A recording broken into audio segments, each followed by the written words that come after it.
Greetings, Internet. This is One More Voice, and I'm going to be looking at something a little different today. A little different. Tiny bit different. A little bit different. Just a smidge different. So I'm going to be talking about the concept close to nature. Close to nature. That's an interesting concept, isn't it? Because a lot of people will say that is a good thing. Now, I am somebody who actually very much enjoys the outdoors. I know I don't look it. I'm incredibly pale. But don't worry, that's only because I burn easily and don't tan. So, but close to nature. Now, I can agree that at a certain point in time, people need to be aware of certain natural things, such as the circle of life. People need to be aware of how the food chain works. People need to be aware of how things like natural selection work. These things are very natural. However, there are certain aspects of nature that we really shouldn't glamorize, because quite frankly, they are not worth glamorizing. And here's what I mean by that. You have some people saying close to nature as if it is this ideal that we should all be striving for, that, oh, things are so much better after all. Humans are horrible creatures because, we're just, everything we do is unnatural. Things we do are unnatural. Okay. Not everything in nature is good. In fact, there are some things in nature that are downright horrifying. Have you ever heard of something called the botfly? Well, if you're unaware, the botfly is this wonderful little critter that lays its eggs on the inside of your bloodstream. It bites your skin, bites through the skin, opens up a blood vessel, and spits the eggs in. And then, after a while, like a couple of weeks or so, or maybe a month, I don't know, my time frame's off. The point is that the larvae grow to a fairly large size, big for a larva, and they just start munching their way through your body, and they eat their way out. Now, fatalities from this for humans, because yes, there are botflies that exclusively prey on humans, wonderful little hosts that we are. Fatalities are very low from this because oftentimes they'll land on unprotected parts of the human body, like our skin, pretty much everywhere, and they'll just land on our back or our legs and just pop those little suckers right in there and then wait for them to hatch. Okay, but there have been people that have died from this because those little eggs are tiny and they can actually make it into the brain. There was actually a man who died from this. Now, if you don't believe me, Google image human botfly brain if you have a strong stomach.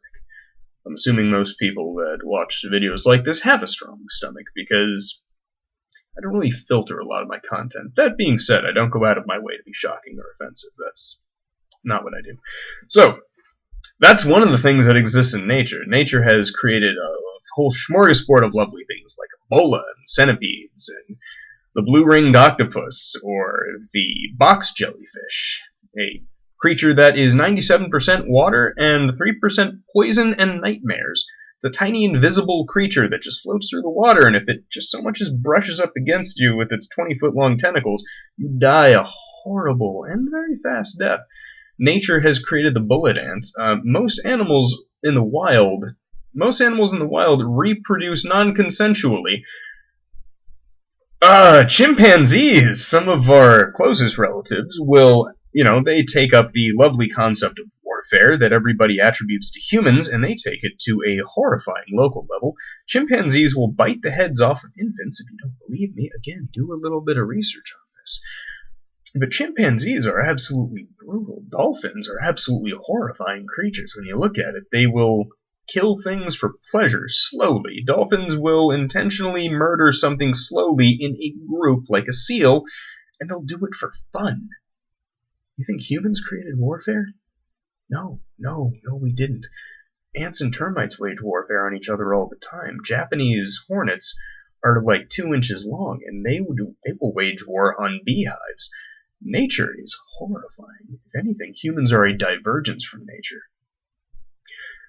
And then, of course, you hear stories of what about that tiger that adopted a mouse or something like that. Well, have you ever noticed that most of these stories are animals that have had tremendously long contact with humans?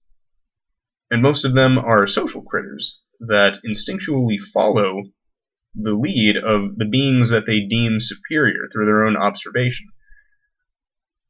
I'm beginning to see a pattern here. But no, the whole idea that being close to nature is somehow a good concept. No, no, no, no. Nature is a constant bloodbath. Nature is a constant and brutal competition of life devouring life.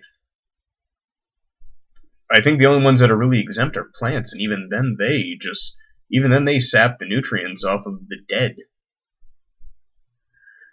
So, in short, being close to nature is not really that good of a thing at all. In fact, to be human is to have the potential to be noble. To be human is to have the potential to be good. I think that is honestly what separates us from nature. We as a species, we as humans, because we can live together and because we can live with other animals, because we are capable of doing things just out of the goodness of our hearts, at the expense of ourselves. Yes, every now and again, it's possible that you can find an animal that can exhibit similar behavior, but most of them were either raised in captivity or are just flat-out anomalies. So, the next time somebody starts bad-mouthing people and saying, oh, we humans are just the worst thing that has ever grown on this planet, the next time somebody starts talking about how pure and innocent nature is, please set them straight. Because honestly, the world that our species grew out of, the natural environment, the truly natural environment, the place where things will eat you, lay their eggs in you, will attack you because they're just threatened all the time, and you're an encroacher onto what they perceive as their territory. Please, set them straight.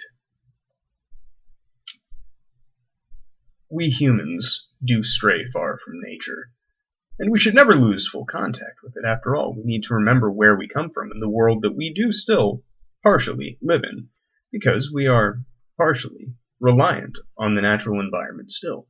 So we should absolutely be aware of it. But we should also not look to the past and glamorize it.